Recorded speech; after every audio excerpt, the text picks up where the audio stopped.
This week, Alex is back for what may prove to be our most chaotic episode yet as we play most underrated or overrated game. Will your favourite appear? Expect sparks and nonsense. And in this week's Pixel Picks Showdown, it's also splitting opinion as we name the best Polarising Critique Game. All this and more on this week's Pixel Parents Podcast.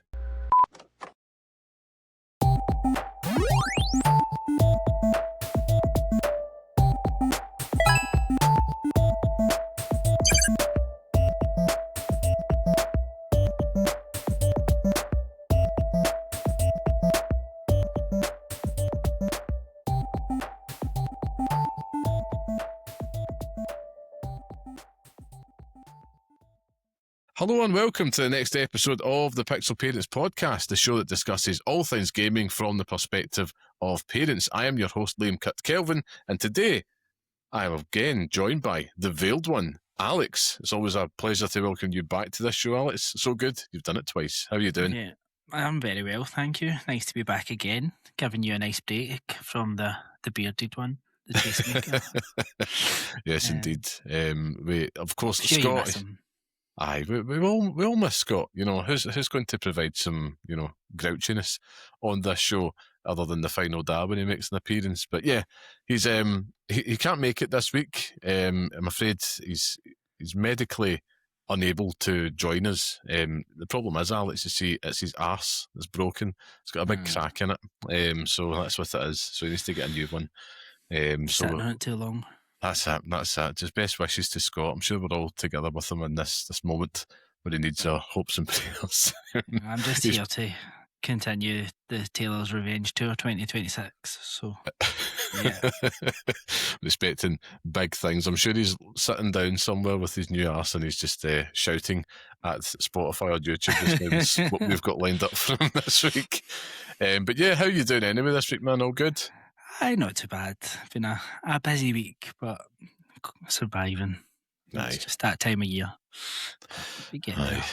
I feel like it's starting to get into the swing of things in January. I'm just looking at to be the end of January because it's like, right, we've made it, and then I feel that sense of momentum kick in again. But aye. I think once I get into that first, kind of everything boring work wise gets signed off kind of early February. So once that's done, I kind of calm down a wee bit again, hopefully.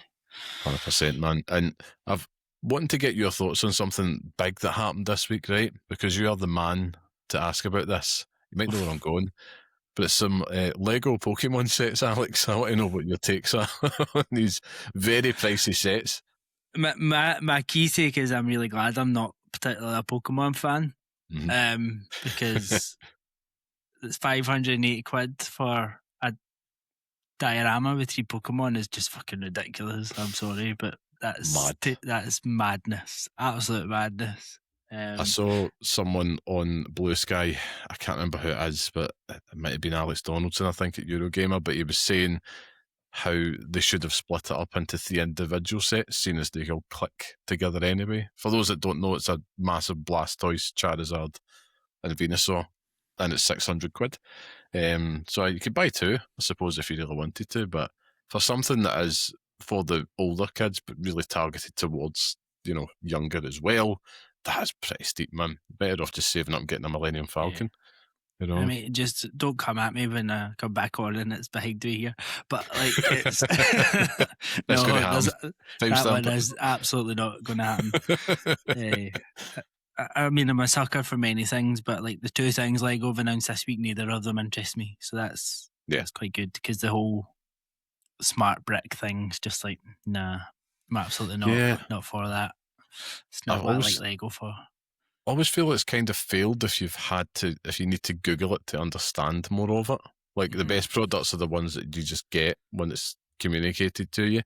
But I don't know. I'm like, how does this work? What makes it smart? And it just lights up and makes noises. And it's that way. Like Lego's all about imagination to a certain extent. Well, it's not really when you're just building. But then when you play it, whereas when you bring that smart element into it, it's like, well, this is what you do with the smart bricks. It takes that element of imaginary play away, because you're like, well, this is what makes it do this, and this is what makes it do that, and you just do those things rather than do wild things. Like was quite fun, like watching my son when I was building the Avengers towers and all the wee things that he was doing with all the wee minifigures and taking it right. Whereas if you're just like, oh, this one does that, and you just do this and it lights up, I'm like, oh, is that right? Fine.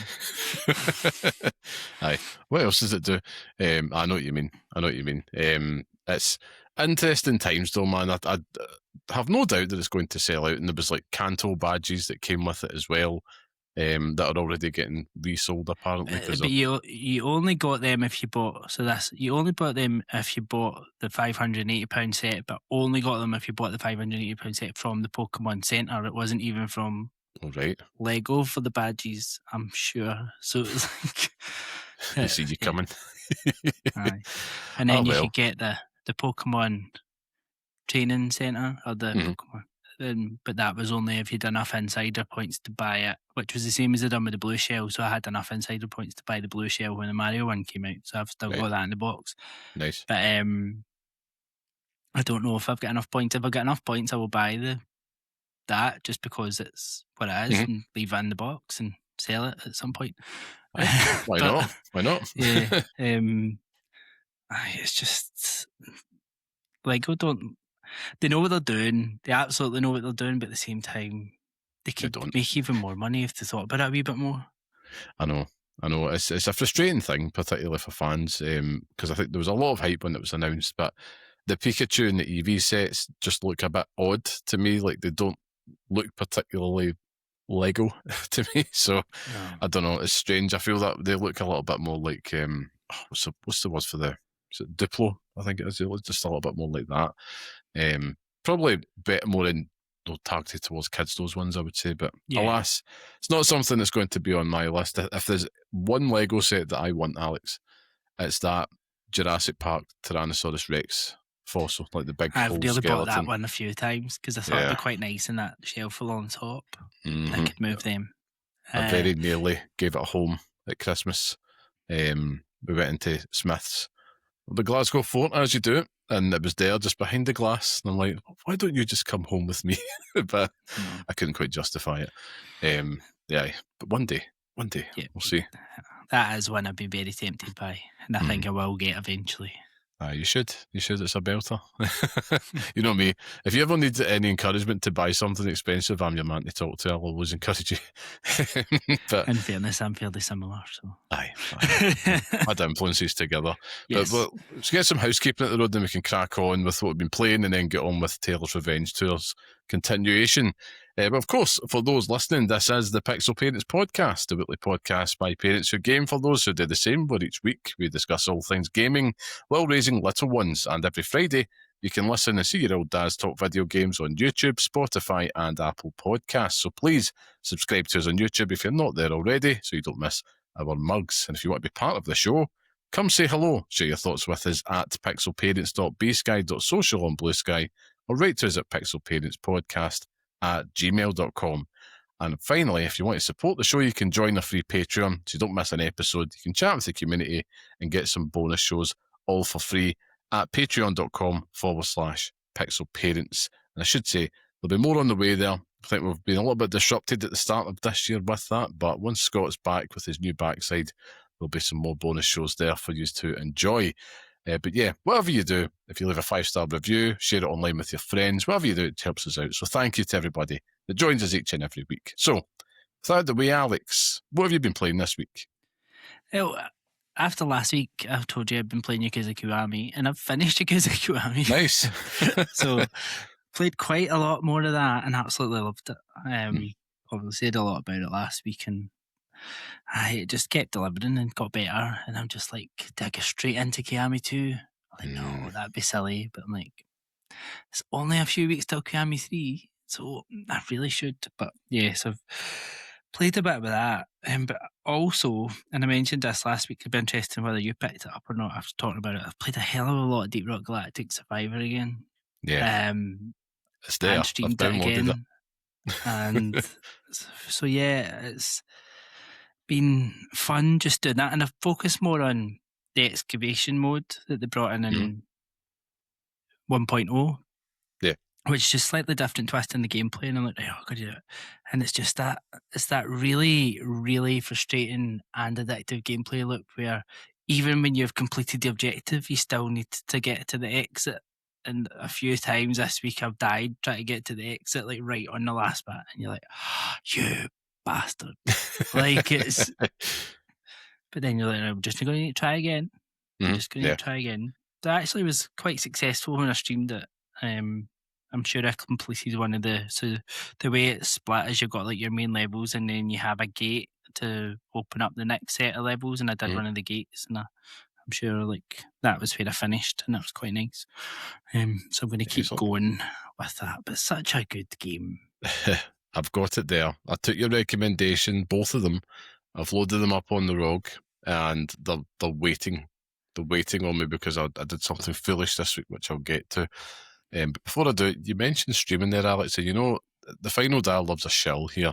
Where is it people could find you streaming online if they wanted to join in, watch it? At the moment, it's mainly on Twitch, so it's twitch.tv/Alex Survives, and I'm going to try and multi-stream into YouTube as well. So I'm going to try and get a schedule, and I'm going to try and stick to it, and I'm going to try and work out what I'm going to stream, but I'm probably going to stick to Survivor stuff because I enjoy it, and I know what I'm talking about with that, and it's easy to talk about. Whereas, although sometimes if you're playing something maybe more story or that, it's easier to kind of chat through it. But sometimes there's just loads of shit going on. You can just laugh at it and enjoy it. So awesome. Well, please go check them out, guys. It's you know me, I do like a shell. That's the game. We like to make sure that people can find us where they want to see us. But yeah, no, awesome. I took up your recommendation, as I mentioned, right? So pretty much right after we finished things up last week, thought I'm going to do a Strike While the Iron's Hot. So luckily, one was a Game Pass and one was on Steam for it was like a tenner or something like that. So I thought, okay, I'll dip. I'll go in, and that's there, and I'm looking forward to it. But as I mentioned last week, I was playing South of Midnight, so I continued that through the past week, and I've managed to beat it. Loved it. Really appreciated that whole world, the representation of the whole culture and lore there. Felt that it only got better as it went on, and I'd quite like to see another adventure with our Hazel Flood. Music was insane, echoing a lot of what everybody else has said at this point. The combat, albeit I wouldn't say the combat was terrible, it's probably a low point of the whole experience, but ultimately I would give it an 8 on our scale, which is it's pretty great. So I mean, I very much recommend if you're looking for something that's a wee, 9 hours or under to kind of blast through, it was perfect for that. A great January option for me, which leads me to the second game, Alex, which the polar opposite. So listeners may know that at the start of the year, me and Scott like to set each other a wee challenge of games, right? And last year I'd failed. So I did fail. I played it and it didn't really click, and it was Devil May Cry 5. And this year he's went one better, and he's assigned me with one of them, which is a little game called Final Fantasy X or Final Fantasy X. And I've started it, and boy, Alex, is that a PS2 game that I'm going to be playing for a while. I got it on the Switch before the Ally. I'm already regretting it because I really want to just be playing on the Ally all the time, and that's probably my biggest problem just now. I did consider, I'm not going to lie, buying it again on Steam just for the PC version because you can play with 2 times speed, which you can't on the Switch, which I remember Scott, I think, had said you could do. Not his fault, my fault for not researching. He's missold me. I want my money back, but I have to say, like, I'm very, very keen to take him up on the challenge because it's all about broadening the horizons, right? I'm not the Final Fantasy guy, despite Scott earning his moniker, the Tastemaker, with Final Fantasy VII, right? Which I thoroughly enjoyed. But going into that and going back in time to a time where it was PS2 games and all, everything's a bit blocky, everything's a wee bit goofy, a little bit janky. The voice acting's a wee bit cringe, and it's oddly like Stand By Me, but in the Southeast Asia. It's very, very strange, this whole package, but I'm a few hours in, and I have to say I'm enjoying it so far now that I've got to grips with the combat.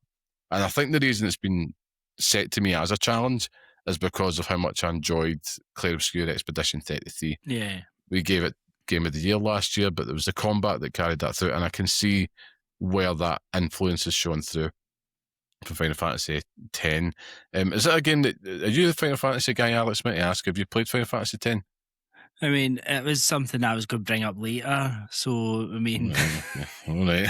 that kind of says... No, Final Fantasy's one that's always kind of passed me by. The only Final Fantasy I have beaten is Final Fantasy 16, because it's not really a Final Fantasy game. Hack and slashy. Yeah, which I enjoy, whereas a lot of the turn-based and slowness of Final Fantasy, and it's just a wee bit too fantasy for me. Like it's, not an Alex game. Yeah, I get. Listen, I am very shocked that here I am, year 2026, playing Final Fantasy X, because my past with Final Fantasy was that I played 7, bored the living daylights out of me to the point of migraines, and that was it. So I was just like, I've been burned once, and then 7 Remake and Rebirth completely changed me around. But I think it was because the combat was a little bit more hack and slash at points. But I do enjoy turn-based in the right situations, like my love for Octopath, for example, it comes to. But I'm going to persevere because it's mainly because Scott is so passionate about this. I'm like, right, I better see it all the way to the end, because there's nothing worse, right? You recommend a game, or even a film, to a friend, and they watch the first 10 minutes and they say it was shite, and that was it. And you're like, but you've not given it the full proper chance yet. Just keep going. Just keep going. And I know that old adage, like, but after the first 20 hours, it gets good. But yeah, we'll see what happens. So this is something, for me, if I get, 10 hours in a game over the course of a week, particularly this time of year, that's good going, right? But I managed to get a good few in there last night. It just depends. You know what it's like. Some weeks it flares up, some weeks it flares back down. And the fact that it is portable is great. But there's also other things I need to juggle in there as well, Alex. Got to get back to the gym. Got to drag my lazy ass out there. So I've got to try and prioritise a wee bit of health outside of the game and stuff when I could be gaming. But there's other things I could be doing. I could probably take the Switch with me to the work and or the gym. Actually, just sit in the treadmill, get the Joy-Cons in each hand. Don't sit in the treadmill, you fall off. That's true, actually. Walk on the treadmill, high incline, Joy-Cons, quite the thing. But we'll see how it goes, man. But I'm intrigued to see where Scott's up to in his challenge. We'll find out in the next week or so. May I ask, do you guys do any challenges? Yeah, anything that you've got amongst your friends, anything like that? Do you want to do this year? We've done it in the past and we never ever stick to them. I suppose we did do it last year where we said, right, we are not buying any games until the Switch 2 comes out. Yeah. And technically we didn't. We just absolutely ripped the ass out of pestering people to give us games. So we kind of managed to stick to that by bending the rules.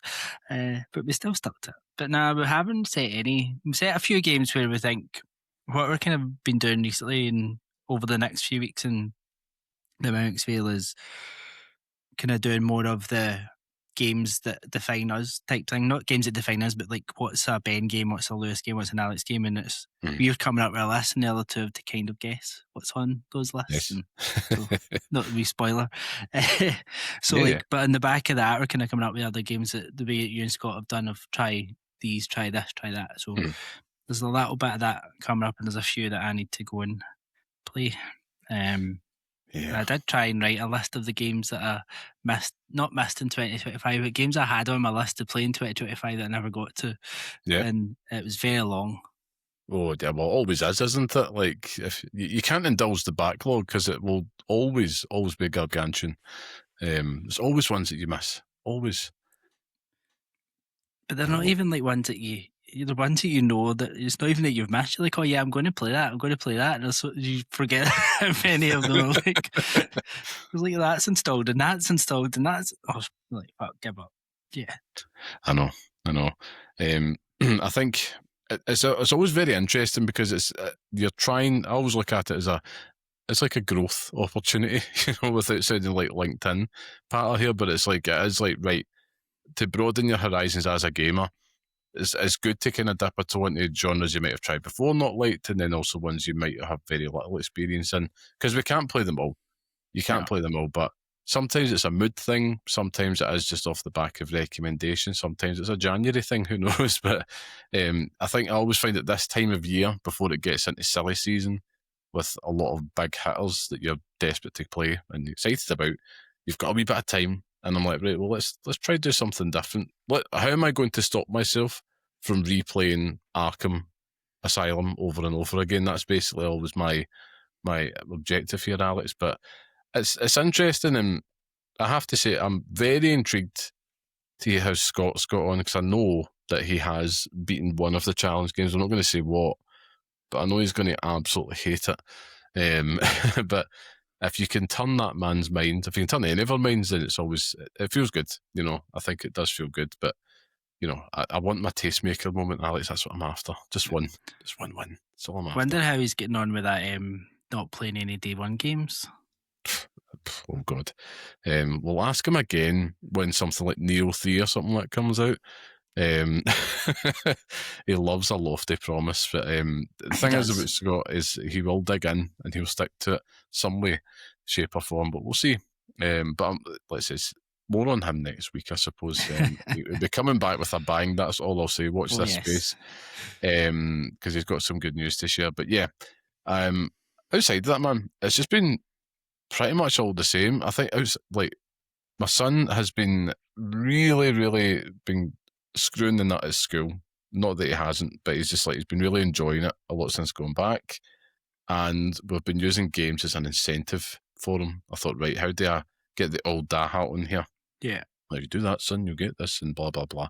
So it's really Astrobot has been the carrot in this case, and it's been working. Lovely wee routine at night time, and it's just like a wee 20 minutes on Astrobot, and he just likes to explore it. He still has boss anxiety, still all these months later, but take it away. I don't want to play it. It's scary. Yeah. I don't want to play that game. It looks scary. I'm like, this Astrobot is the most friendly looking thing on earth. But he's dabbling, which is good. He's moved away from Mario and all that. Like DK Bonanza's always sitting there, but I think he's played that longer than I have at this point. But yeah, I don't know. Is there any favourites in rotation just now with the wee man, Alex, in your house? He's still very, very much Mario at the minute. It just depends what Mario he's in the mood for. So being him, we're playing Odyssey at the weekend. He's like, watch me play Mario Odyssey. I'm like, okay. So you need to do this, but I'm like, okay. Yeah. But the actual, and I meant to mention this last week, but the actual winner over the last month or so, and particularly over Christmas, has been Lego Party. Oh, right, okay. Yeah.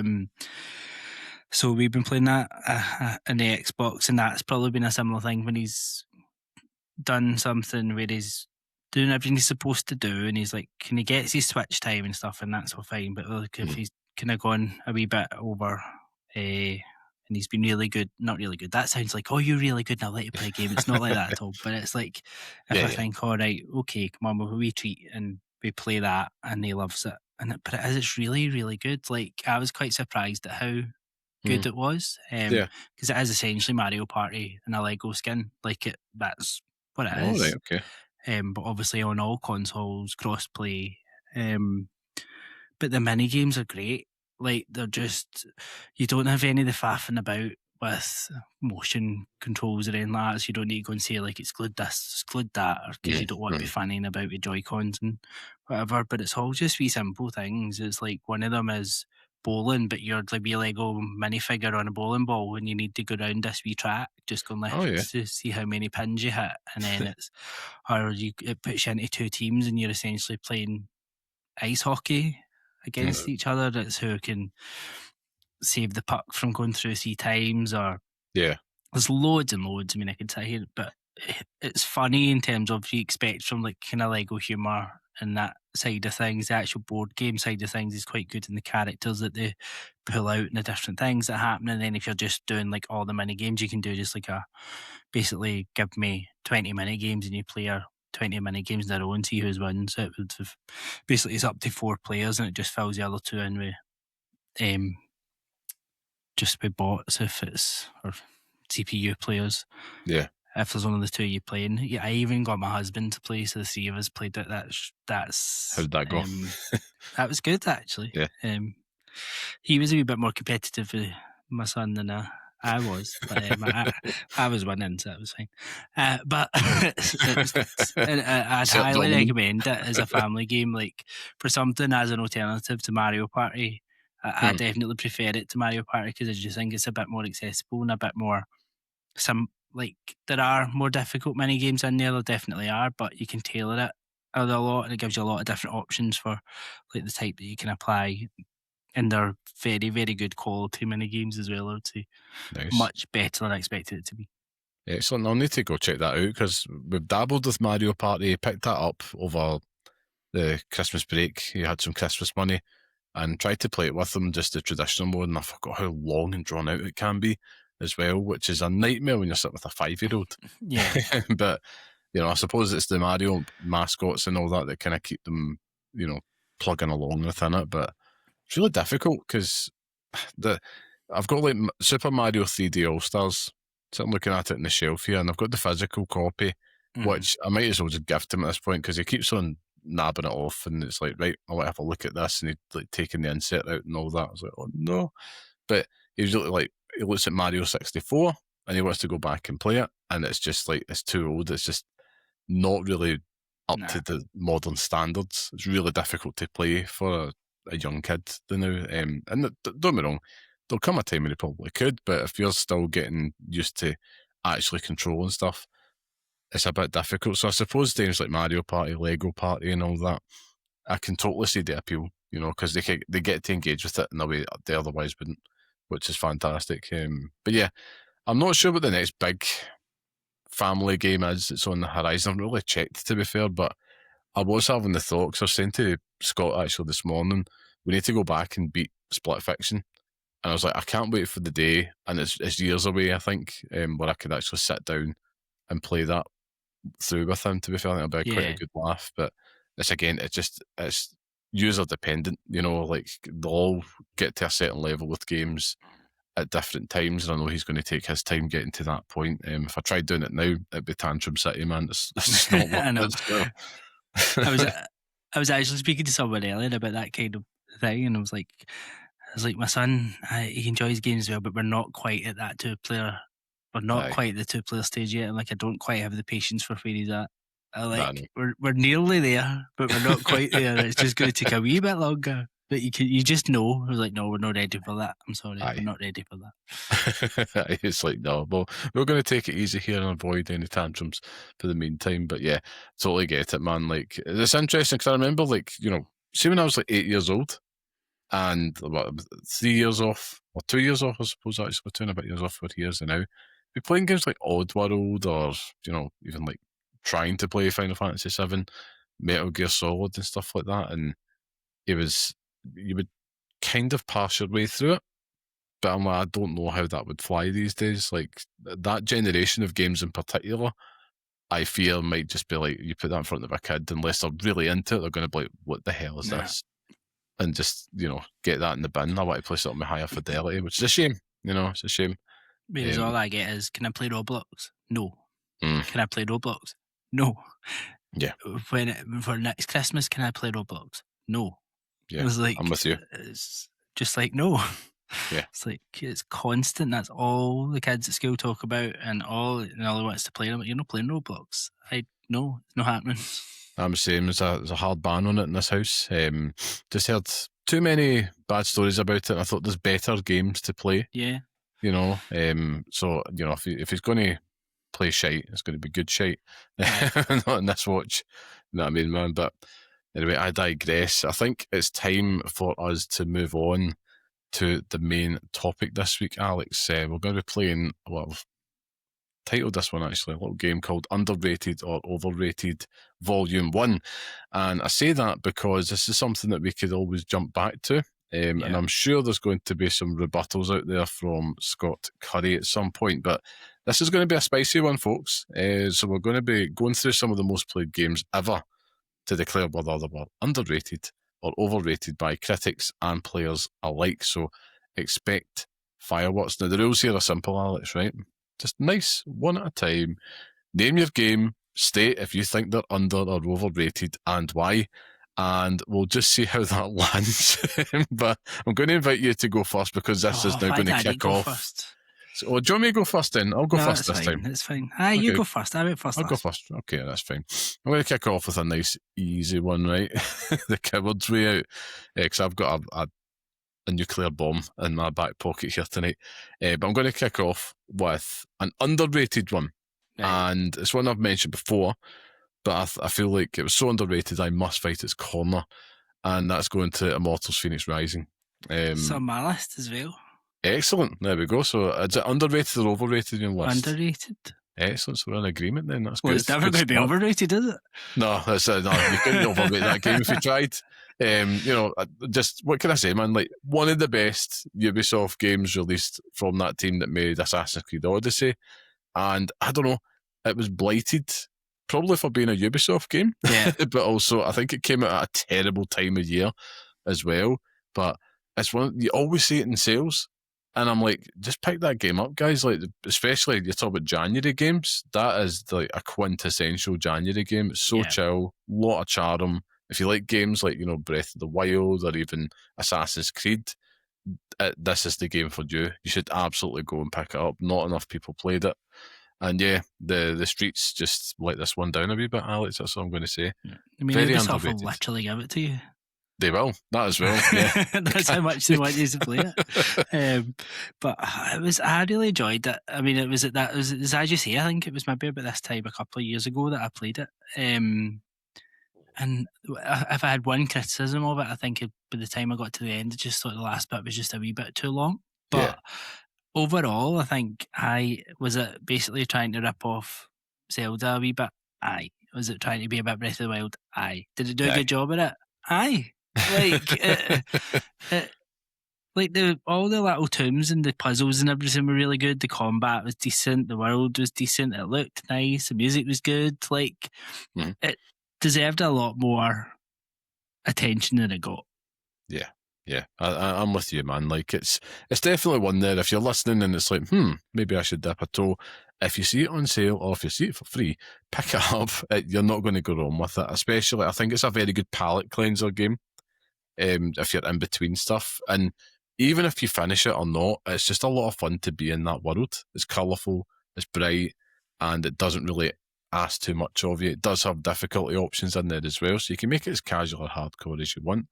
But yeah, it's definitely an underrated game to kick this off. But I'm going to pass it over to you, Alex. Are you going to start to add a little bit more on the Scoville scale here and spice things up with an overrated one? Do you want an overrated one? Where did I go first? Spider-Man 2. No way, I've got that on my list as well.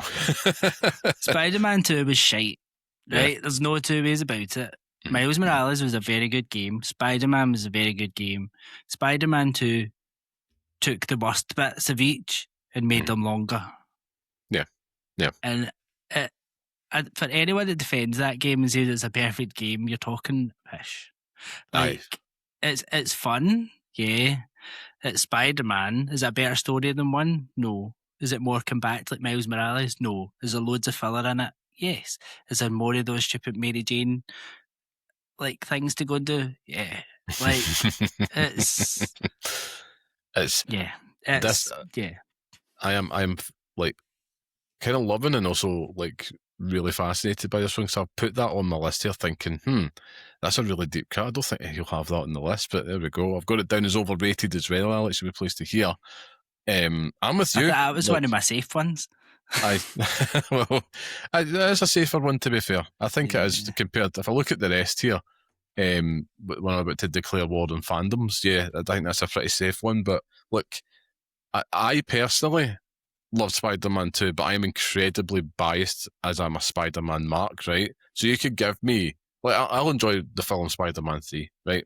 But I know that that's a shite film, but it's overrated, and I think for all the benefits of it being, technically superior than the original, it did get away with feeling a little content light at the end.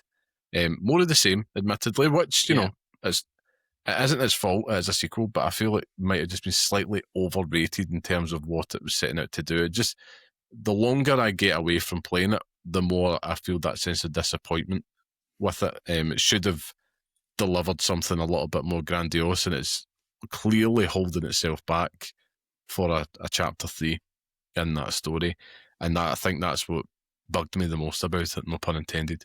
But yeah, I'm with you. Overrated for Spider-Man 2. When I said pish, I'm like, it's a good game. Like I'm not sitting here going it's not a good game, but it wasn't the be all and end all that everybody tried to defend and make out that it was. Yeah, absolutely. And I think we should probably clarify that. When we say overrated, we're not saying that it's a bad game, but it might just be a little bit too lofted, a little bit too high. Okay, maybe in some cases, we'll see. I'm getting nervous now, but I've got one here that's an overrated one. Would you like to hear it? Go for it. Okay, this one I'm going to say is an overrated game, and that is Inside. Look, the final day remembers the 10s, right? The hype, the expectation that this game was going to somehow change my life, but what I got in the end, I hate to say, was probably the most 6 out of 10 at best game, where my reward for moving right was to turn into a fatberg. And yeah, it's just not that deep. That's really all I've got to say about that one for me, personally. I felt that it was very, very overrated. And it keeps coming back up in conversation every now and then, as if it was some grandiose, amazing experience. I'm like, no, I must have been playing something completely different. Maybe I am just an idiot. Maybe I am just shallow, Alex. But for me, Inside, overrated stamp. There you go. That's my next one. I'm sitting thinking, I'm like, have I played Inside? I'm like, I don't know. What one is it? Limbo? I've played in Inside. I've not played. Try to think. I've definitely played one of them. But it's Limbo, the dark one. Yes, big creepy spiders. That's the one I played then. So I can't really see much about Inside. I never ever get around to it. But I never loved Limbo. I liked it, but I never loved it. Yeah, I think unfortunately some of these games are very tailor-made for literally to be overrated, because it's, smaller team and all the rest of it, and we will search for meaning in places where we probably don't have to. And that's okay. That's absolutely okay. I mean, listen, you get out of games what you want, but for me, yeah, it's not a 10. It's very, very overrated for me. I was very disappointed at the end of that experience. Yeah, because I went and rushed out and got it, Alex. Thought, do you know what? There's good reviews, good buzz. The FOMO got you. You sit and play it, and it's like, is that it? And I hate that feeling. I really do. There's nothing worse. But don't get into the FOMO. No, but we were all young once. Says me. I know. We should take it on device sometime, actually. We're the worst for it. But yeah, I'll leave you on to the next one, sir. Right, I'll give you an underrated one. I think you might like this one, right? Okay. And this game gets... But I really liked the first one. And that was Knack. All right, okay, yes, I'm a fan of this, right? Let's so pull on this Knack thread. Was the game that came out early. It was PS4 launch? Was it a launch game? I think it might have been a launch game. It was, yeah, March Early came out. Was a launch game. And I just remember having a great time with that game. Like, it might not be the best game, and it might not have been a masterpiece, but I mean, it gave What's His Chops a chance to make a game. Like, so it didn't just make a console, it made games well. And I mean, I don't think there was anything wrong with how much people laid into that game. I actually thought for what it was a good fun experience. Yeah. Do you know what? Justice for Knack, I think this might be the time. I'm with you. It was definitely set up in the guise of, effectively being a tech demo to show off the power of the PlayStation 4, I suppose, with all the particle effects and stuff that was going on within it. But yeah, it's I think that's something that you could probably put down in front of the kids now, and they'd get a lot out of it, in a good way, justice for Knack, just for that. We'll take that. We'll take that. I've got more overrated than underrated here, Alex, so I might have to do a little bit of a shit sandwich and finish on an underrated, which should come as no surprise when I do get to it. I'm going to keep the more atomic ones here, right? But this next one... Come on, just let the bomb go. Oh, right, okay, right. This is going to bite me in the arse. My next overrated pick here is Pokemon since 2006. Big Pokemon. Have you got that? There we go. Great minds. Look, And I stress, for me, it's since 2006, right? Because I will have the rose-tinted glasses on, right? Baby's first JRPG. But since 2006, since Diamond and Pearl, I really feel that series has been coasting and charging full whack for arguably the same game that's been diluted with more quantity and gimmick features. I mean, just add some voice lines or something, just make it look a wee bit better. Maybe streamline the Pokemon experience and all that stuff as well. Like, it pains me to admit, but it is very much, it has been at least overrated. Now, I feel that might be coming back down in the past year with the latest release. With Still Zar, overrated for what it is, though. Yeah, it's a very, very basic game. I think if you take that Pokemon name off of it and you put, Power World or something like that on top of it, it would get absolutely panned. You know what I mean? Absolutely panned. There's a sense of emptiness with a lot of mainline Pokemon games for the longest time, well over the past decade. And whenever you pick it up, there's always that sense of disappointment. Now, granted, right? Yes, you could argue these games aren't made for you, Liam, because you are a fully grown adult and these are made for children. And I get that. But also, the children deserve quality, Alex. that's another part of it. I mean, playing Pokemon Sword and Shield and of Scarlet Violet, to say, and going on the Switch to play that was a dreadful experience, as we all know. Mhm. And you had to wait to the Switch to upgrade for it to actually start running the game that it should have been.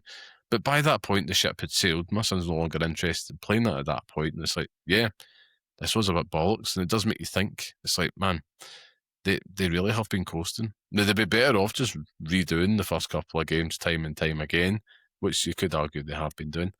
Just adding less, terrible Pokemon on top of the pile. But yeah, what's your thoughts? You've got it down as overrated as well, so I'm assuming you're echoing. It's very much for exactly the things that you've seen. I think if you put any Pokemon game out there over probably the last 10, 15 years and got someone to review it without the Pokemon name on it, it's going to bomb. Like, there's not been, and there's so many people about there and defend it, and I can't sit here and say I've played every one of them, but I certainly can get a good view of people who have. And there's never a positive word that comes out of them. Never. It runs like shit. Oh, it's just this. Oh, they could have done that. Oh, it's like, oh, but there's a Pikachu. Oh, there's a Bulbasaur. Oh. Yeah. And it's like, if there's Pokemon weren't in it and they were anything else, then people would not play those games. Yeah, and I hate to admit it, but I think you're absolutely correct. I think the Pokemon for me is you're chasing the nostalgia dragon. Mm-hmm. Admittedly we are, and that's why Pokemon fans were all clamouring for remakes of our Pokemons. Every generation will have their Pokemon, right? But when we're all waiting on, yet another remake of Gold and Silver to pull it out there, to modernise it a bit more. And when that happens, the old farts like myself will be like happy, and it's like, cool, that's the one I remember. See that? That was Pokemon back in my day. None of your trash bag Pokemons and all the rest of it. But yeah, I don't know. We might get something big this year. Who knows? Maybe they're listening, Alex. They're listening to this very show, and they're sitting there, big Pokemon, in the boardroom thinking, we need to get the finger out, lads. They're right. Well, no, it's not happening because Xbox are rolling out Game Freak instead. So also true. They're busy. Aye, indeed. But yeah, that was my next pick. So I'm expecting a lot of angry letters from the Pokemon fan base in my direction. Will be angered another fan base. Why not? Let's go. In for a penny, in for a pound, eh? Should we? Which one should we go for? Right, Fortnite. Oh, right, okay. I'm sorry, but there's nothing good or fun about Fortnite. You can go there and tell me in any way, shape, or form how that is fun, like having kids screaming at you, going, eh, or like just the underwhelming. Oh, we're going to go in that. Oh, there's a circle coming in. We need to get closer. Oh, I can hear somebody over here. I'm like, right, are we done yet?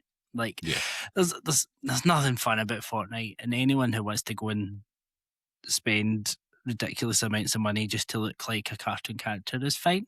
Enjoy yourself. I have no objections to you, but I'm not here to watch you dance. Like, no. I always make the mistake of going back every couple of years, because it's like sometimes I went back for like the big Marvel event, Doom turned up, I had to go and see what it was like.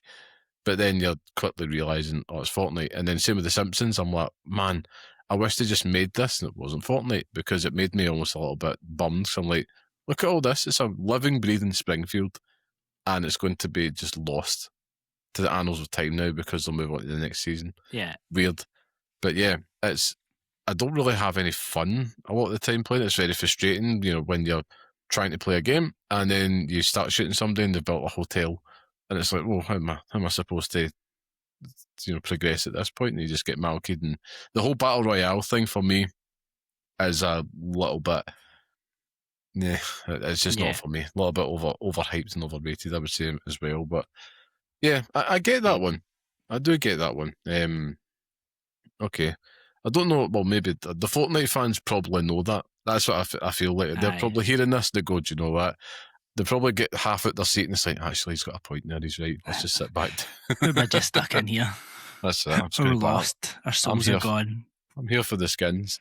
But yeah, I've got one here. Probably, I don't know. It depends where you are in the argument, right? For me, a game that I felt was overrated, and this is just out of my experience of playing it, was the Outer Wilds. A bit. Again, similar to Inside, I took the bait, picked this game up, hoped for the life-changing experience, and again, that's at the crux of my overrated barometer a lot of the time. But I just got this very bougie, obtuse game that handled like dung, and I just felt, sorry, I've got better things to do. Just didn't grab me, and there's so many games that can do that, but I think you do also have to penalise games for that, for just, sometimes just not sticking the landing. Those opening segments are so important. But for me, yeah, maybe if I persevered, maybe it could be something there that was life-changing. But from what I played of it, I was like, I do not see how this could be life-changing in any shape or form. And this is the thing about being overrated. You're talking about something that's getting plastered with 10s. It's like, well, maybe we could have dialed that back a wee bit, But that's my next one, Outer Wilds. And I say that quite pensively. I tried to play it, I didn't like it. And I think it's one of those ones that I really, and it's kind of, I feel like I should, to your point earlier, like if someone recommends it to you, you feel like, I'm just not giving it enough time. I need to, and then it's like, I don't know, I just wasn't getting it. Like it just was not, like it just was not gelling with me at all. Like, I'm not enjoying this. It's not for me. It's fair enough, man. It's fair enough. But yeah, I'm still I'm keeping the launch codes here, but I think we can probably start to move into more nuclear waters here. Alex, so what have you got up your sleeve? Let's have it. Taylor is waiting for some revenge, so now I'll give you the stage. So do you want what's overrated? Mm-hmm. Rockstar. All of it. Wow. Except table tennis. Well, do you know what? Table tennis is absolutely 10 out of 10. Yes, but let's go. Let's. All the other ones are slow and boring. Mm-hmm. Particularly Red Dead Redemption 2. But man, I know how much you love that game. I do. Pains me. A dagger to my heart. I don't know. And I mean, I just feel like even there's so much, and we'll see what happens when GTA 6 comes next year. But it's one of those where you just know that people are going to be desperate to either bring it down and give it 10s. And it's even when you look at some of the older Grand Theft Autos, and then they were really highly reviewed, and then people went back and like, maybe that wasn't actually as good as we said it was at the time, and maybe this wasn't as great, and that wasn't as great, and they've just become a hype wagon, which to me has made them overrated because people are desperate to keep that hype wagon going. They do nothing for me. Like none of them. I've tried. Like even GTA, like it's just. And I know it says more about me than it says about Rockstar, but it's just for me, they're hugely overrated. Yeah, and that's the important caveat. This is supposed to say more about us than them, I suppose. But yeah, listen, I appreciate it. I do have my worries about GTA 6 in regards to that. We did say that I think that's a prime target for deliberate underrating, I think, is probably how I feel about it. But obviously they'll be overrated as well. And I had that feeling with GTA 5, thinking, I was taken in by the hype. I'm a big Rockstar fan, as you know, but it's I remember thinking, man, there's no way they can do this again, because that's the thing. Like, even your favourite music artist, the greats, whoever it is, they all had a dud album. Yeah. Do you know what I mean? Like, eventually it catches up with you. A game of this scope and size, GTA 6. Taylor? She didn't. All right, okay, listen, I am not a madman. I'm not having them come after me. But all I'm saying is, ain't nobody talking about that latest album. That's all I'm saying. But we move on. Oh, somebody's kicked my door in. No. But yeah, I think I'm a firm believer they all have it. There's always a dud, but the fans will always appreciate the dud because they have a deeper connection with them and all the rest of it. It's a bit like, I think of the Beatles, for example, right? Huge fan of the Beatles, and a lot of people might hate some of their earlier stuff, or they might hate the White Album or whatever it is, and me, I'm like, this is all good. I'm having a great time. This is just a big old buffet for me. I'm loving it all. But yeah, I think I can totally appreciate your point. Totally appreciate your point. And I do think there might be some people trying to dox you now. That's all I'm saying. But yeah, I'll move on to one here. This one, I think, talk about daggers to the heart earlier, right?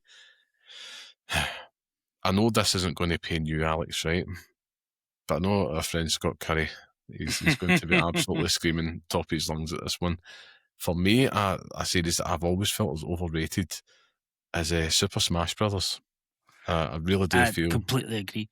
Yeah, I really do feel that it is very overrated. Look, again, I'm not saying it's bad, but again, I just never understood how people turned up so hard for this game. Like, largely, I feel that it's IP baiting, nostalgia surfing, whatever you want to call it. I get it, right? That all the announcements for, oh my God, this person's in the game, and the game's a bit meh and terrible. And I don't know, it's just awkward, not a lot of fun. I have enjoyed it in moments, particularly with my son, because it's a simple game we both can play. But in terms of if it's a fighting game and it's to be taken seriously, no, I'm going to play something like Tekken or something like that instead.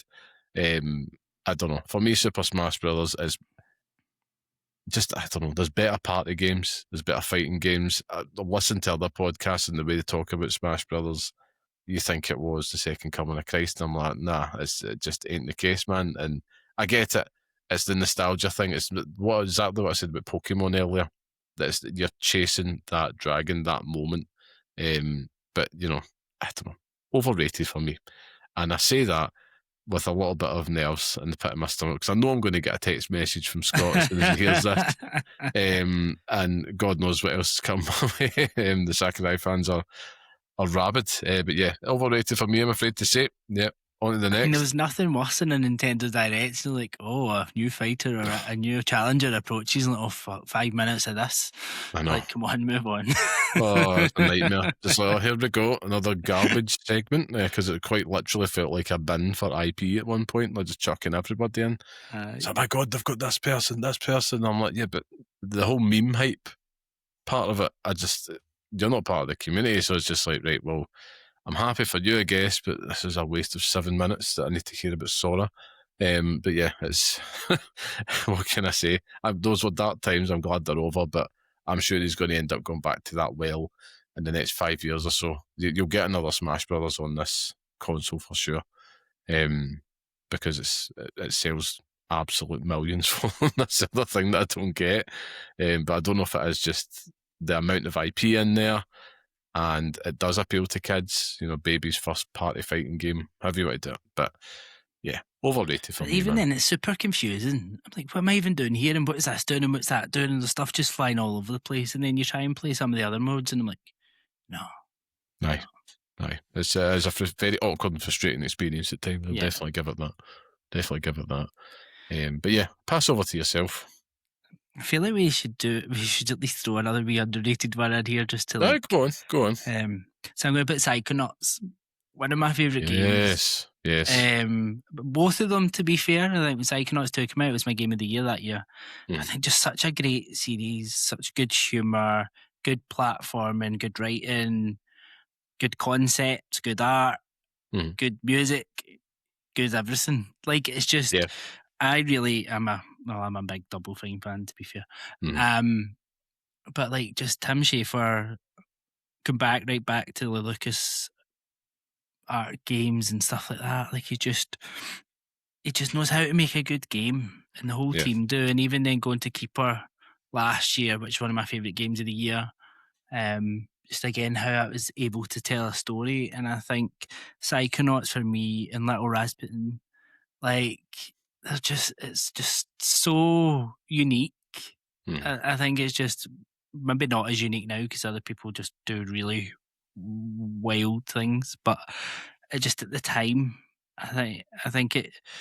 I don't think people appreciate it for how good it is, and I think it probably suffered from Microsoft taking them over, and we're not like kind of been able to just go and do their own thing. But it probably made a better game for what Psychonauts 2 became, because Psychonauts 2 is excellent. It is so good. Yeah. But yeah, a wee bit more love for the Psychonauts series in general, I think, is deserved. You know, yeah, I'm with you in that. Psychonauts 2 is definitely up there as one of the best games I played that year, and I felt that it probably suffered as being viewed as a Game Pass game, if you know what I mean. But it's, you know, that whole set is so creative, and I think it does such a good job of telling a really clever story with what could be a very, very delicate subject matter as well. And they handle it with grace, they handle it with entertainment as well. And yeah, I think gameplay wise as well, it's a fun ass game to play. Just all the characters you meet in that world, it has that unique charm that only Double Fine can kind of bring to the table. Yeah. And yeah, I think write it off at your peril. It's something that I think everybody should definitely have a go on. You mentioned Keeper. That's on my list still from games that are still to finish from 2025. But it's on there. It's on the Ally waiting to go. But yeah, Psychonauts is a great pick, man. I'll probably do the same. Let's lift things up a wee bit before I get to I think I've got another. See, 1, 2. I've got 2 more big nuclear options here, right? So I've also got 2 more underrated. So I'm going to give you one of the underrated ones and lift it a bit of levity. Again, one that I've mentioned before, but I need to champion this, Alex, and that was Marvel's Guardians of the Galaxy. I felt that was very, very slept on. Such a shame. Felt it was almost about to die.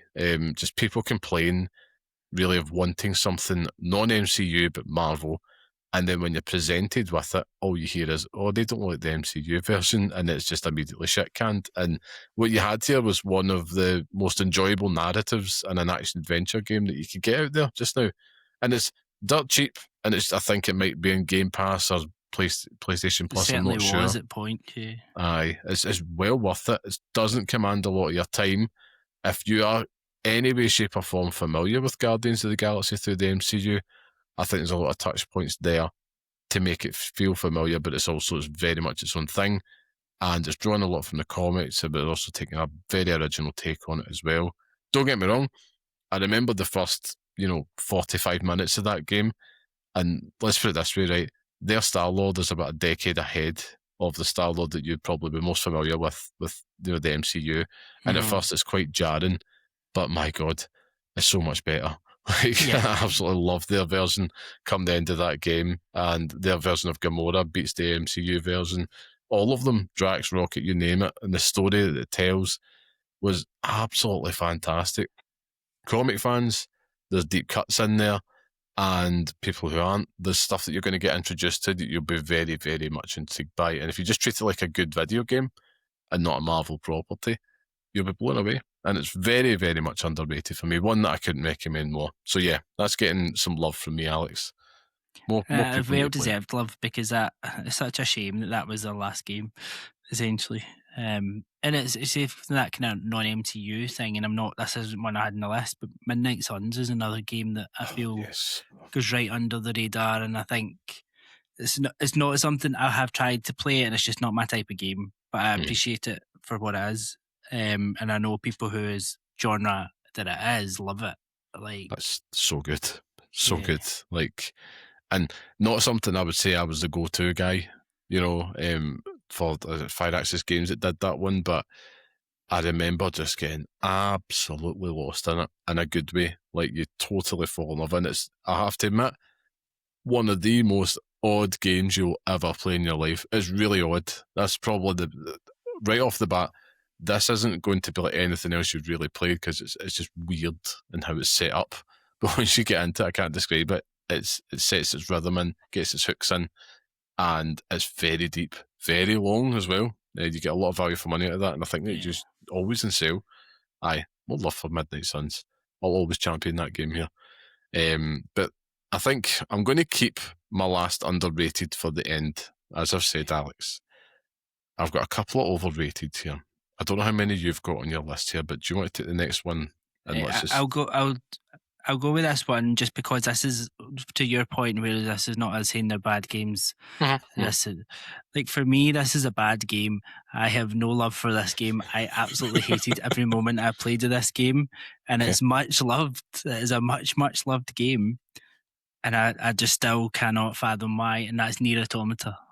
Oh, right, okay, yes. Like, okay, they're coming for you. So any game that needs you to finish it about 23 times, like, to get different endings, is just not worth your time. And to have these silly wee characters doing the same thing and going back through the same story and then like, then you're like, oh, that's it. And then now I need to do this, now I need to do that, and like, what? And now this is a big date, and I'm like, no, I just did not get it, and I do not understand why people love that game so much. And again, hands up, personal preference, but I just don't think there's nothing about that there's no redeeming feature of that game for me, no matter how long I played it. I was very close. There's another timeline where I'm a Nier Automata sicko sitting in front of you, Alex, but this isn't that, and it's not me. Right before Scott successfully applied the Tastemaker charm with Final Fantasy VII, this was a game that I'd picked up beforehand, played it, and I think having played it, it didn't click. And again, I was just like, it's just ain't for me, I don't get it.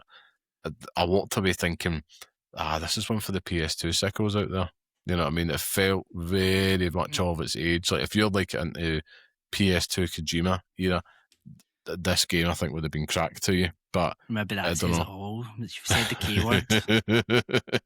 Oh dear. But yeah, I'm with you, man. Not one for me as well. Not one for me. I'll hit you one with here, and this is my penultimate one on the overrated list, keeping the best to last. But I've gone with Stray. Alex, I am on record here many times for my confusion at the praise that this game had got. Again, the final day remembers, and I've mentioned it before, but no, this cat game isn't nearly as good as the hype suggested. It was just cat people being cat people, I felt, and if you chuck a dog in there, it's a better time, but still a mid-game. That's all I'll say on that. As a man who's allergic to cats, I'm allergic to this game. I just didn't see it. I had no business being nominated for Game of the Year, in my opinion, and very much an overrated game. The cat people were out of control that year. I can't believe you're going for the cat people. I know. This is going to be my biggest mistake. I will not be alive. I mean, say Stray is a bad game. Just don't comment on the cat people. I'll go for the cat people. No. I say here with my red eyes and sneezing. It's just a thing. Like, I'm sorry. Like, we have to double down, right? Final days here. Cat people, you know what I'm talking about, right? You could, they scratch the living daylights out of you, but it's cute to say, yeah, they're cute, but it doesn't hide the fact that there's a terrible game behind it. You can't just slap a cat on there and it's suddenly good. It's a bit like football fans, I suppose. You slap a badge of your team on it and it's like, that's 10 out of 10. That's not the same. It's not that. But yeah, Stray, thumbs down. I have spoken. I don't disagree. Like, I liked it. I thought it was a decent game, but it was not a Game of the Year contender that year. Like, I just could not understand how that was nominated for Game of the Year. Like, it just, did not get it at all. Very confusing, man. Very confusing. But the robots were better than the cat, to be fair. True. Very true. I'm glad I didn't have to pay for it, put it that way. What have you got next before I drop my last overrated one? Got two more here. I've got an overrated and an underrated. What did I do last time? Overrated? I can't remember.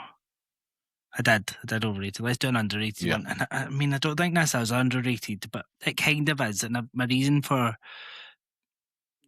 and like, this is just me because I love this, but Yakuza Like a Dragon for me is still underrated. Okay. And the reason it's underrated for me is because so many people dismiss it because it's like the kind of restart of the Yakuza series and the kind of change in the brand from Yakuza to Like a Dragon, the change in main character from Kiryu to Ichiban. But Ichiban is the best character in a video game, in my opinion. Like, he has his charm, that's for sure. He has his charm, but even then, and we were talking earlier about I don't really do turn-based games. I don't do turn-based games other than this. And I don't. It's just there's so much good about this game. It's so wacky, yet it tells such a heartfelt story over like 70 hours or whatever it was for me to complete it. Like it I just feel like people write that game off too much for it just being a Yakuza game, whereas for me, it's much more than that. And even seeing that game back through now, going back through the earlier games, and I can see kind of where they started. But for me, Like a Dragon, and I don't know where I'll get to when I go through like 3, 4, 5, and 6, but there's so much more to 7 than anything else that I've played so far. And even when the quality of a lot of there's so many, so much depth to all the mini games and everything that are in there, and all the world you can explore. And that was something that hit from Kiwami to there. Like Kamurocho is the same city, but it's so much more fleshed out when you've got to the 7th game than it is in the first game. Like all the buildings and stuff might be there, but you can't go in them, and you can't do some of them. You can, and it's just it's much bigger. But yeah, it's for me. Although it's not. I'm not saying it's underrated, but I don't feel it's gets the love it deserves. Yeah, I get what you're saying, man. I do get what you're saying. Because I remember when it was announced, and there was a lot of intrigue around it. As you mentioned, they're kind of like almost redeveloping the franchise, and it's obviously branched out. And I don't know, almost like people were very, very much intrigued and curious about it. And then it came, and you definitely get the people that loved it, and you get the people that are probably indifferent. No hate, but that indifference has almost kind of made it a little bit, not forgotten, but just kind of like of a rough beat in the series. And, people that play it love it to death, but there's not a lot of news out there in comparison to the rest of the Yakuza series. And in saying that, am I right in saying Infinite Wealth, that's coming to the game catalogue, isn't it? Yeah, this month. Great game as well. That's one that, I started playing Like a Dragon and I was loving it. I stopped playing it because I just ended up getting a really bad association because I came down with the world's worst sickness bug, and that just killed everything for me. And I was like, I don't want to go back there because it just reminds me of what I was doing right before that had struck. Not a big fan of them, Alex, as you can tell. But Infinite Wealth is another one. That was one of the highest rated games of last year, wasn't it? Yeah. And it just didn't show up anywhere in a lot of Game of the Year conversations, which they just get dismissed, which I think is unfair. And I think if the other thing we could have, it's almost like RGG Studios is underrated as a team because we've kind of spoken about this before, about how you would come along and like the future of the game industry and what developers you would choose to kind of be at the forefront of that. And I think the way they manage to turn around games by reusing their assets and by building on what they are, not going and rebuilding a new city, not going to just going and telling another story in that city, but maybe changing what's going on around about it. I think it's just such a more sustainable way of building the industry in comparison to going and spending 7, 8, 9, 10, 11, 12 years and building a whole new world and a whole new... You're just kind of keeping them turning over and getting maybe like a main game every 3 years and then a couple of other games in between. And but that's just my 2 pence worth on that. No, I get it. It makes sense. It really does make sense. I think that point I was making earlier about the fact that Infinite Wealth didn't appear, and that was a game that was getting 9s and 10s. Clearly beloved, one of the first real smash hits of last year, and forgotten about. Now, of course, recency bias is a thing, but it's just the fact, it's probably very underappreciated within the pantheon of all these other games. I've got my last one here, Alex. The nuclear bomb. Again, we've got to think back to the caveat here. We're not saying it's bad, not saying it's terrible. It's overrated, right? We might be saying it's bad, right? Maybe you might be saying it's bad in some cases, but in this one, this is a game that I have enjoyed. However, I do find myself looking for more. And I'm not saying it's a bad game, but the game that I'm picking here was a recent one, and it's quite well enjoyed in the past year. And what I'm saying is overrated is Arc Raiders. It's my next pick here, Alex, right? Look, the game can be fun in moments, right? But I just don't think it's anything particularly too special this side of the Division 2, which had admittedly a more interesting world for me personally. And I said that obviously the best moments from this game obviously comes from the person you're playing with. Yeah. Otherwise, it can be very grindy, can at times be quite a meandering experience, and I think the results and mileage may vary. Hence why I would say very carefully why I'm trying to make my argument about the overrated part here.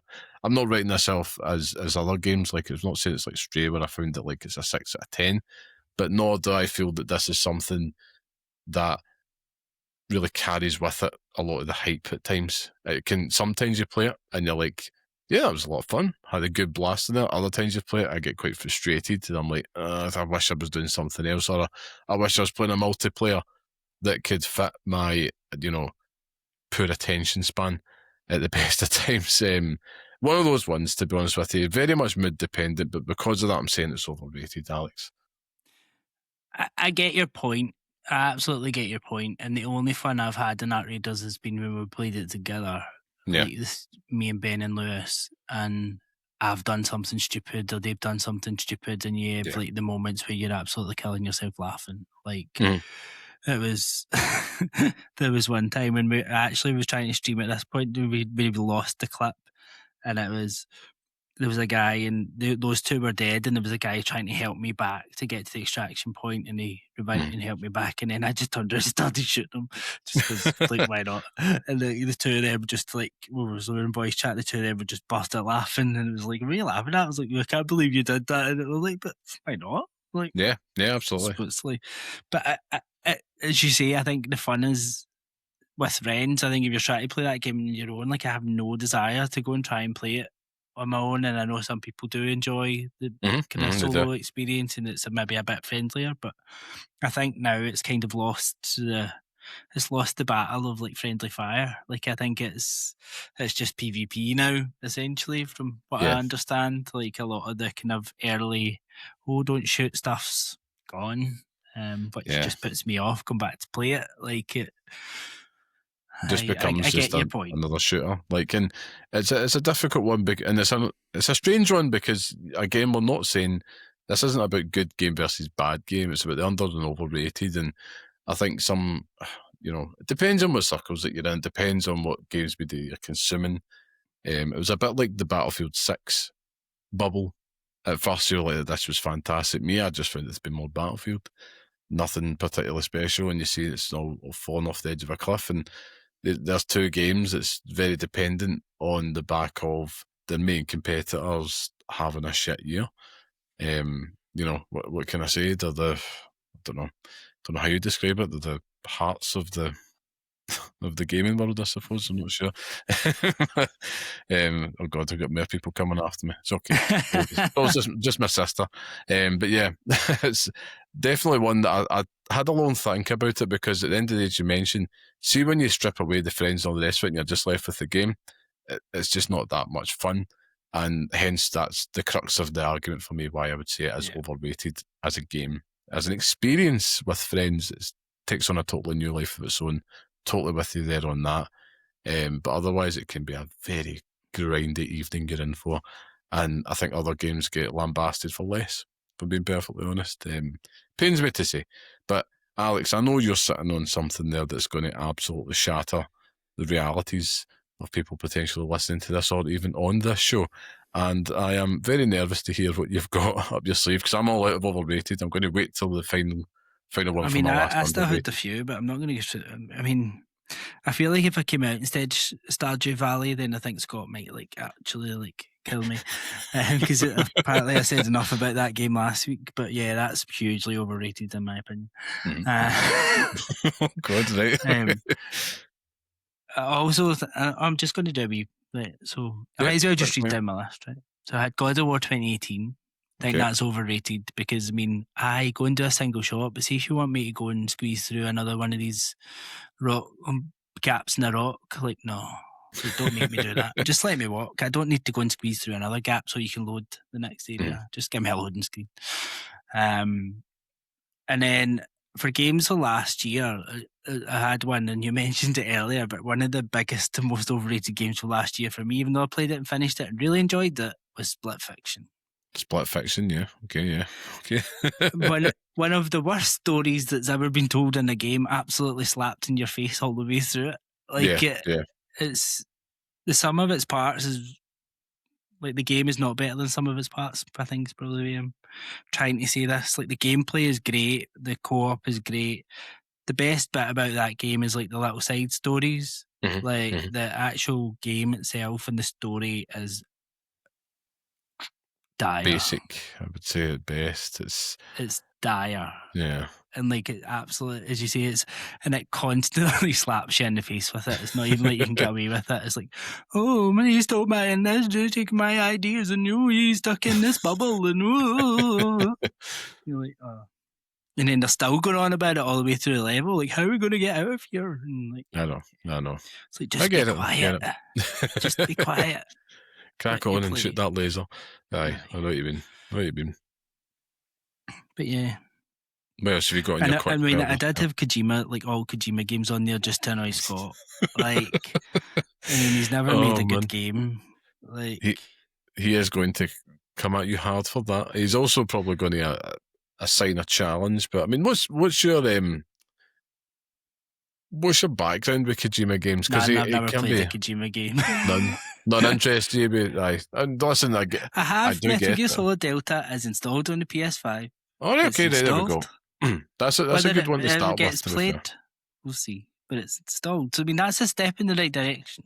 Yeah, I think. Do you know what? He shows a little bit more restraint at points in that one, and I think it's just because of the setting it gets away with it, because it's leaning into that more, James Bondy camp, cheesy type stuff that he's known for.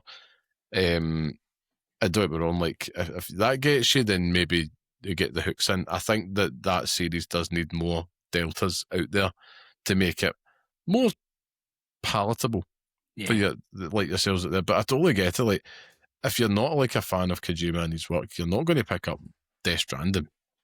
No. You know what I mean? Because Death Stranding can be a pile of wank. You know what I mean? Like, it totally is. It's very indulgent, and I've said that many a times. Even though I love Death Stranding 2, the first one I found it very meh because it was overindulged. And like, the best creators, I'll come back to that album analogy, they always have one in them where it's just a wee bit rough, but the fans will still pure love it. But critically, if you take a step back, you're like, okay, was that your best moment? But they'll have it in them. But do you have any more up your sleeve than your quickfire round there, Alex? Oh, I think that's me. Oh, yeah. I mean, I don't know, but I was thinking I've written Mario Kart down there, but we better just leave that. Call of Duty, but just leave that as well. That's just a whole beast in itself. It's very strange, that. It's almost like, it's very strange to go at Call of Duty. I enjoy it for what it is, but it's never something that I'm here for, like, critically acclaimed. It's like, it feels like it's an ever shifting season pass. That's what it feels like, because it is just the same thing. It's just not. It's chewing gum. It doesn't. It's not really overrated, because it's not really overrated anymore. Too many people just play it. Yeah. It's a bit like sports games in that regard as well. Yeah. Like FIFAs and all that stuff. It's like, I know why I'm here. I'm not searching for anything more than just the base function, and I'm getting in and I'm getting out. That's all it is.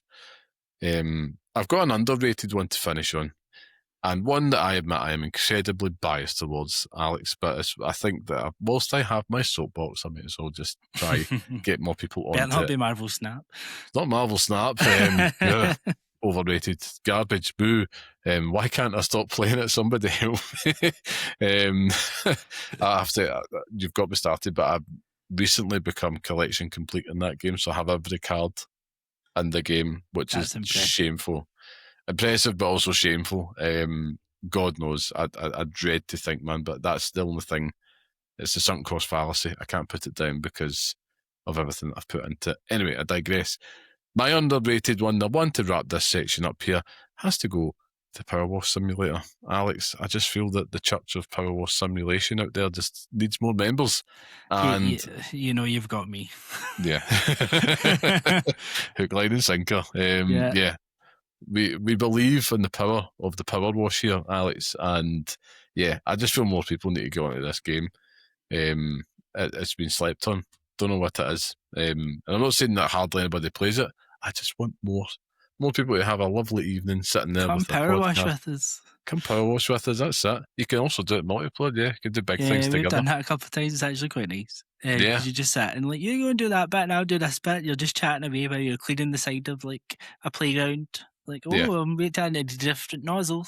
Should I go and upgrade my nozzle?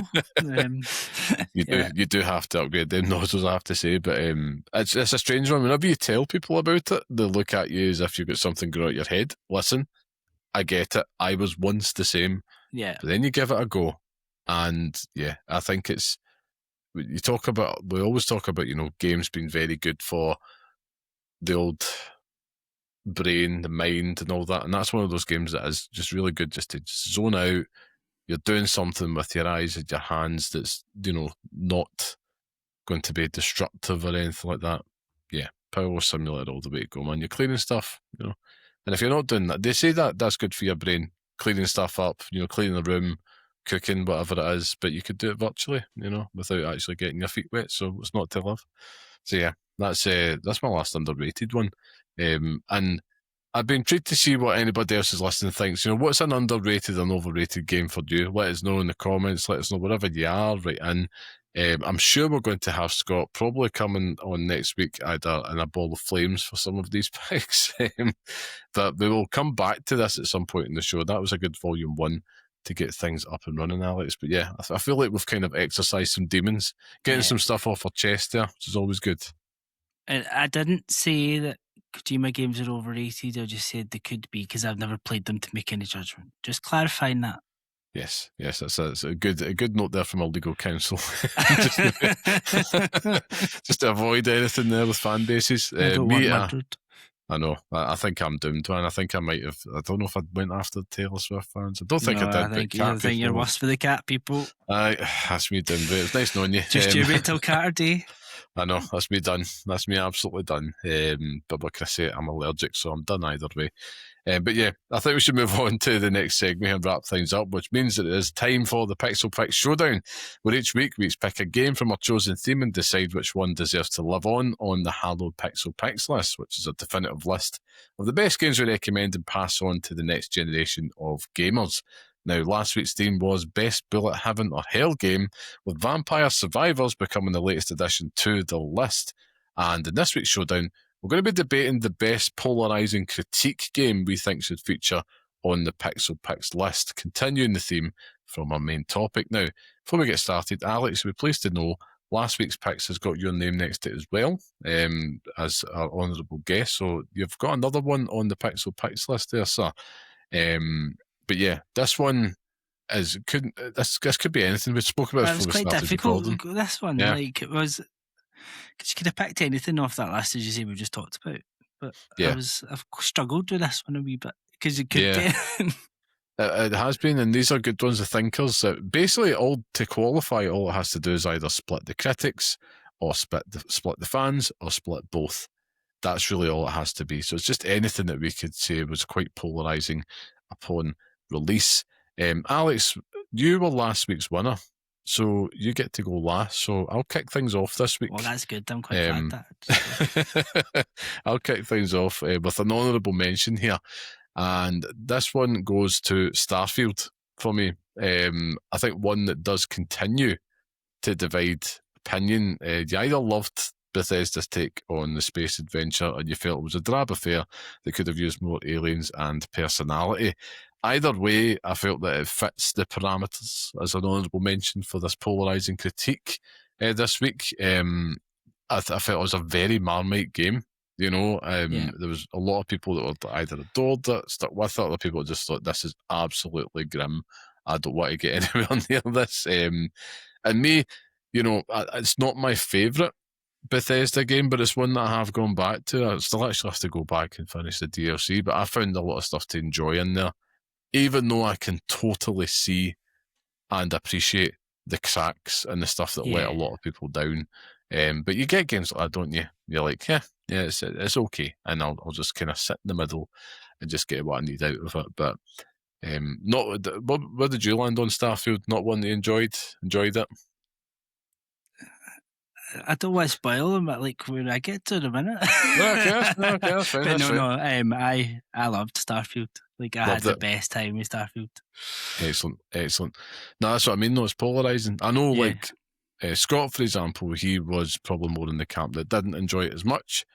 I was the one that kind of continued the charge here on this show for Starfield. But yeah, it was, despite the fact of how much you got out of it, I know that you'd be the same. Like, you can appreciate it. It's like, yeah, I get it. Yeah. But there was still some stuff that was really cool, like their take on, future of space exploration rooted within kind of NASA design philosophies as well. And the fact that it didn't have aliens, I didn't really mind so much. But I know that was a big critique for a lot of people. Yeah. They just wanted more like kind of a Mass Effect type stuff. And listen, I get it. I totally get it. But hey ho, it was Elder Scrolls in space, so I was quite happy. It was the first and only game I've played mouse and keyboard. Really? That's how much I enjoyed it, and I appreciated playing it on PC and playing mouse and keyboard. It made it a better experience. Oh, not something that I'm going to take a step at a time. I'm not quite there yet, Alex. I mean, as I say, the only, but it's right. Well, did you play the DLC? No, I haven't played DLC. No, do you know I've still not finished it? And the reason I've not finished it is because I was on the last mission. I didn't want it to finish, and I couldn't finish it. I was meaning to go back and finish it, and then time went by, and I really should go back and do the last mission. Listen, that'd be an ideal one to play in the ROG, I think. So offloading that up, I was tempted to. Maybe I should do that actually. Yeah, it's good. It'd be a good one to do it. I've got the Elder Scrolls 4 Oblivion remaster on there, so I'll get that before I go back to Starfield and finish that DLC. But we'll see. But I digress. I'm going to go on to my pick this week and let you get on to yours. But my pick this week is also a Bethesda game. And it's going to Indiana Jones and the Great Circle, which is a challenge game. Nearly on my list, but it just missed it. Yeah, I can totally see why, though. And I'm intrigued to see what you've got on it, man. But for me, I signed this game as a challenge to Scott on purpose because it divided both ourselves. It divided the critics, interestingly, along either side of the Atlantic Ocean. Just on this side of the pond, the reception appeared to be warmer. I don't know if here we just tend to enjoy immersive sims a wee bit more than our cousins across the pond. Maybe we just get the character of Indy more. Who knows? All I know is that that's going to be my pick this week. It just splits opinion, and I found it to be fantastic. I adored this game. I thought if it was an Indiana Jones movie, it would be second best for me. Yeah. I absolutely loved it. Every part worth the hype for me in that one. But I know I'm just on one side of a fence, and there'll be equal amounts on the other side. But yeah, that's my pick this week, Alex. But I'll leave it over to you. I mean, just on Indiana Jones, the reason why it didn't make my list is because I didn't feel it was as divisive. I felt like some people I think people appreciated it and reviewed quite well. It just didn't feel the same, like for something like Starfield, where people were very much like, oh no, it's not what I wanted. And the other would be, oh man, it's the best game I've ever played in my life. Whereas Indiana Jones, was basically people that actually played it were like, oh, that's very, very good. I don't think there was as much. But my pick, what do you want? I'll give you my honourable mention first. Yeah. I think Scott will be quite happy with this one, and it was nearly my pick. I'm going to stick it as my honourable mention, and that was Baby Steps. Oh, right, okay, nice. I know Scott's a fan of, and it is quite. It's not maybe divisive, but it's a Marmite game. It's very much you either get it or you don't get it. Like if you think it's one thing, it's not. It's another, and like the humour in it, you just need. It's a game you need to get, and I think any of them, it's easy to put on a kind of list like this, and even the reviews got that. It was just like, what is this nonsense to 10 out of 10? This is an absolute masterpiece of game design and everything about it. So that's my honourable mention, but my pick was Starfield. Oh, okay, yeah. Okay. Because to your point, it was I lived the Starfield dream. Like even though, and as I say, I couldn't finish it because I didn't want it to finish. Even though then that got you into the whole like new game plus different, all that blah blah blah. But I was just like, I was living my space fantasy and marrying my space cowboy and like just the whole experience of it and picking up everything that you do in a Bethesda game because you just pick up everything in sight, and even the over encumbrance didn't annoy me. I'm just like, well, I'll just drop that and I'll throw that and I'll do, and that's quite just. It was like the first game like that, whereas I felt as I was actually role playing, and I know it fits the criteria because so many people were disappointed with it. It was many people 6 out of 10s to many people's 10 out of 10s. I just loved it. I loved it. Yeah, no, I'm with you in that camp, Moon. But well, two Starfield believers here, I suppose. But I do take your point as well about Indiana Jones, which is swaying me here because there probably was more. If you look at it in a compare one scale with another, there probably was more people higher on Indiana Jones than not with the Starfield. Though, kind of regret not making that the pick here because it was a total Marmite game. You either loved it, or you hated it, and I think as well that carried with it a little bit more of a considerable hype going in, with it being the next, not only just a new Bethesda game, but also the big Xbox game, wasn't it? Yeah, that was big what Xbox they were betting on. And a totally new kind of arm in their big RPG franchises. You had the Fallouts, you had the Elder Scrolls, and then you had Starfield kind of completing that trifecta. One that had been rumoured for the longest time, and when it's come out, again, like love or hate, that's pretty much kind of what it felt like, and still to this day, and forgotten about. That is like a big, massive game. We'll know really when it comes to PlayStation in terms of like, right, how's this actually going to land? Is it going to have like massive success over there? Is it not? Or you're probably going to find like it. Nah, you never know. It might meander its way through. I see it still selling a good few million copies, but the reception I don't think will change, and that's quite telling for me as well. But I think in the spirit of being a gentleman here, and also through aggregates as well, I think we'll give it to Starfield this week, Alex. So I think it deserves it. It does, yeah. I think it does. Now that we've talked it through as well, and it's a gentlemanly debate in this section. I do think it's worthy as a winner or not. So congratulations to Starfield. You are the best polarising critique game on the Pixel Picks list. Not sure if you like to do that, but that's what you are. I know. Well, we all know that Scott's been dying to get Todd Howard on this show so that you can chin him, so that you can give him some awards and that. You can let him know it's on the Pixel Picks list at last. He's got a few games on here. Brown leather jacket. Absolutely, and the fact that he doesn't lose any hair at all, not jealous at all. But yeah, that's week 87 on that one, man. We're getting closer to number 100 on that, which is going to go past episode 100, which we're 5 episodes away from now. It's quite weird to say that out loud. Do we have plans for that, Alex? I'd like to say yes, but we'll be sharing more details on that on our social channels, as on Patreon as well. But if you want to join the free Patreon community, get that news, just join us at patreon.com/pixelparents to support the show for free.